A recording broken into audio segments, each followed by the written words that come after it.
Well, it's about time that we start talking about WWE Raw on Netflix and their viewership numbers. And I think a lot of people who wanted to prey on their downfall are not going to enjoy this video. But WWE and Netflix did reveal some numbers, and these numbers are really interesting. Now, before I get to the real numbers, there was a lot of people on Twitter posting numbers from Samba TV, which is like a smart TV thing, and their report was that WWE did under 700K viewers on Netflix. Now, that doesn't actually take into account the real numbers that is reported by Netflix. Now, you guys got to remember, these are publicly traded companies, so it's obviously very important that they, provide information accurately.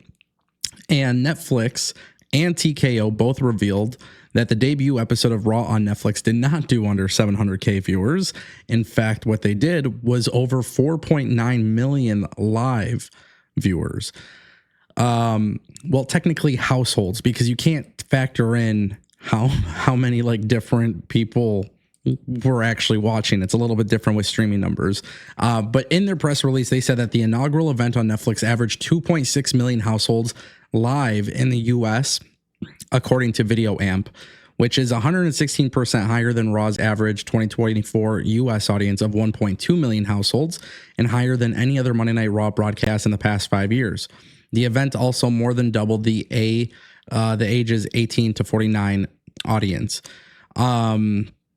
They also touted that globally they had over 4.9 million viewers. Now, keep in mind, there is like 90 or so countries that still don't have access to the WWE on Netflix thing just yet. So this doesn't account for that, but this is very, very strong viewership for WWE, just getting very, very close to 5 million globally, which is huge. They also touted some of the success, and this makes me laugh because, of course, WWE and Netflix are going to do this. But WWE Raw was the #1 trending topic in the US, Brazil, Australia, and the UK, which really at this point is just for WWE and Netflix to sound way cooler than it was, right? Because obviously trending topics and stuff, it's a big part of social media and whatever. But WWE Raw also trended #1 for 14 hours straight in the UK and occupied 6 of the top 7 trending topics in the US. Raw on Netflix and WWE on Netflix also trended in Brazil, Canada, Mexico, Spain, and the United States. This was the highest record for WWE in terms of the highest grossing WWE arena event of all time. The event set a merchandise sales record, becoming the highest grossing non-premium live event of all time.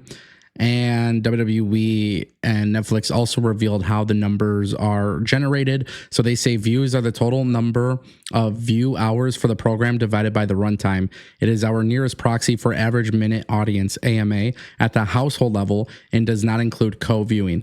Data cut off midnight PST every day, each day. So Pacific Standard Time. This does not include viewing in 92 countries, territories where Netflix yet doesn't distribute WWE, which includes France, Germany, India, Italy, Japan, the Philippines, and South Korea. So obviously WWE probably getting closer to like 6 or 7 million viewers if you combine all that up. This is obviously not on the level of the NFL or Mike Tyson. I don't think anybody genuinely expected it to do that. But these numbers are insane, man. Like WWE is a very hot product. And I think with Netflix, we're talking about households. We're not even talking about co-viewing. So that's like a really, really big thing, right? Like you're never going to know the truest number to the full degree, but these numbers are very strong.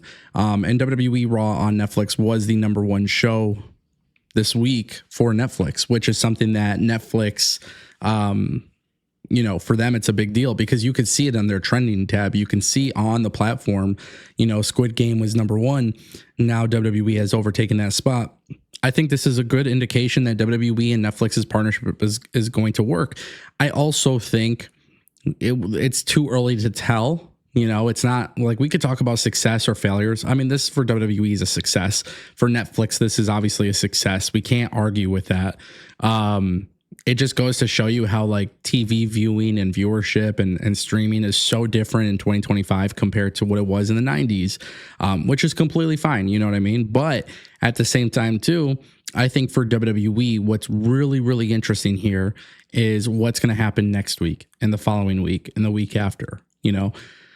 anytime you have that inaugural episode, it's going to be massive and it's going to be very hyped, and there's going to be a lot of success and a lot of excitement and a lot of, big numbers. But to me, I'm more interested to see what WWE does week after week. And it's also tough because for Netflix, for WWE, they're competing against a whole bunch of on-demand content, whereas WWE is the first and only regularly weekly live content on Netflix. So in a way, WWE's competition isn't actually what's on TV, by the way. Like, WWE isn't competing with AEW at this rate.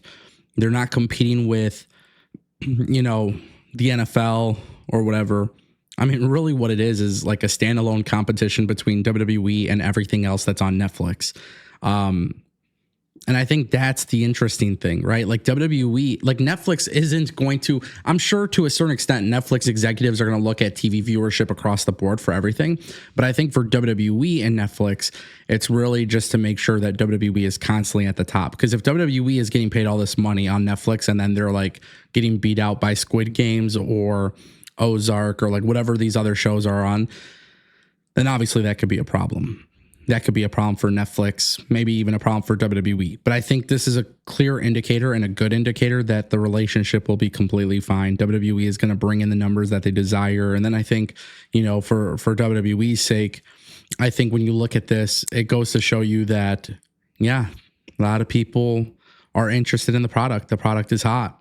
It's not. And that's why I kind of laughed earlier about the trending topic stuff, because the trending topic stuff with Twitter and there's bots and, it's, to me, that's like a vanity metric. I think with WWE touting social media numbers, that doesn't really tell me anything, right? But 4.9 million households globally, I think that's pretty damn big. 2.6 million just in the US is also a really good number. I think a lot of times people looked at this and they're like, oh, we're going to be 15, 25 million, I was joking about stuff like that, but the reality is that's a pretty insane ask. Did I think WWE's numbers would be higher? For sure. But I didn't realize that 92 countries weren't even factored in. So that also plays a role into it. And we'll see how that kind of changes things for the WWE moving forward when we get that official, when it officially gets rolled in. So, yeah, I mean, I think these numbers are insane. I think it goes to show you that WWE's business is, it's really hot, man. It's a really hot business. And I think a lot of people want to hate on them, and that's cool. But the TV viewership argument is done. It's officially done. Streaming versus cable, it's completely different.